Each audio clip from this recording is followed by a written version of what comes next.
कित गायक मरद खोजबू त पवना भैया के दे हर सुना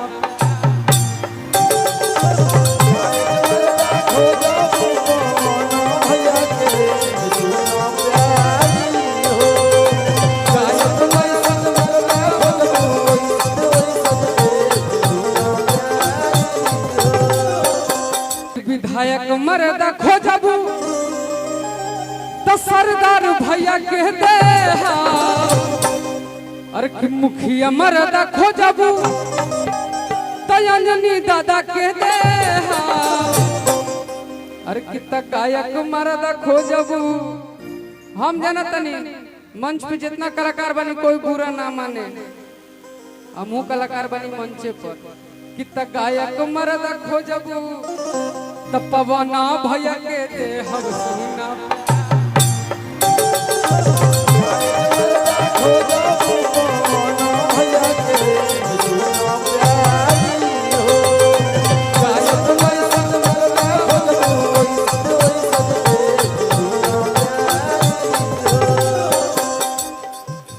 तारी लेकिन अंदर अंदर से खुश वाली हम जानते नहीं हमरा पे खिसिया तारी कुछ भी जानते रहो गाना बहुत अच्छा बा प्यार कर गुनाह गुनाह हम कइले बानी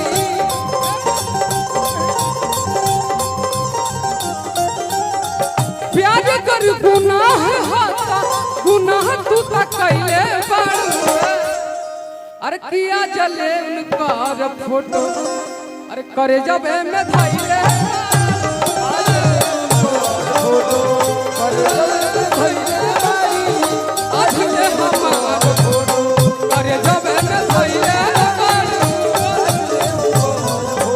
जैसन जैसन मरदा खोजबू वैसन वैसन दे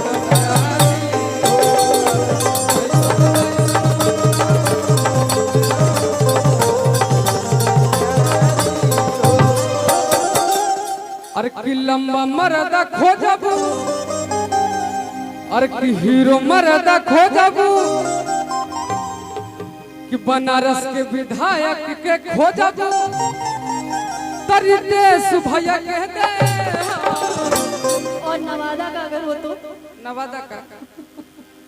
अरे कि नवादा वाला खोजबू तो है भाई बन के दे हम सुना प्यार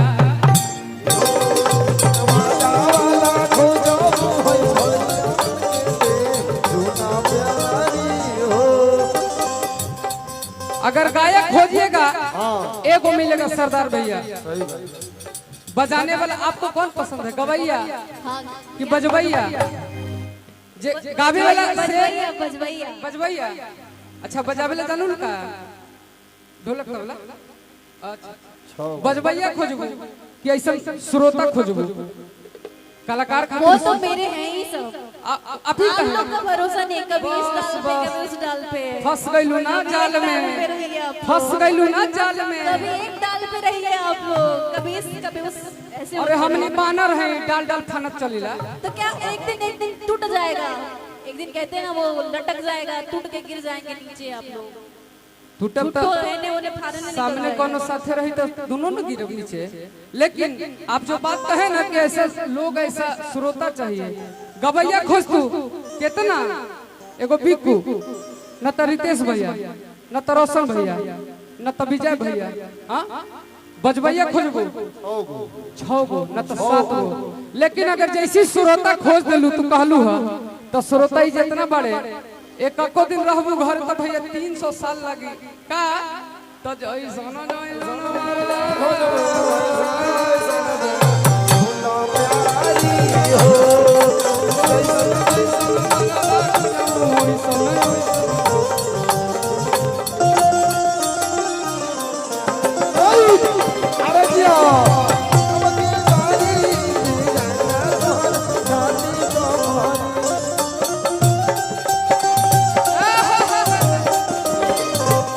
बजाब कम आर्यन भैया कुछ कहल चाहता है डिम्पल जी कबो सिंपल नहीं है गलत फहमी।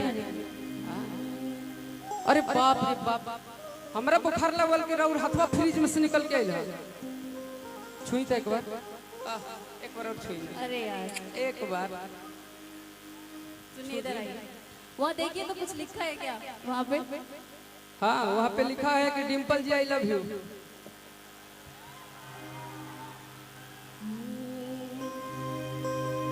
राहरी के तीन पासा तीनों का चनार है। अभी जी के तीनों बहनिया तीनों के तीनों खिलाड़ है। एगो ही ऐसन वैसन। बोला बोला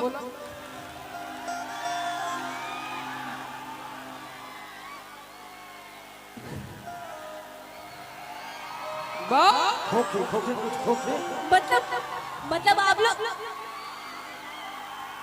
खखारी, मतलब आप लोग मेरे सपोर्ट में है ना? देखा आइए कि छोटकी ही छाटल। बोला बोला बोला पूरा बोला, सब खत्म करो। देवे पर तैयार है।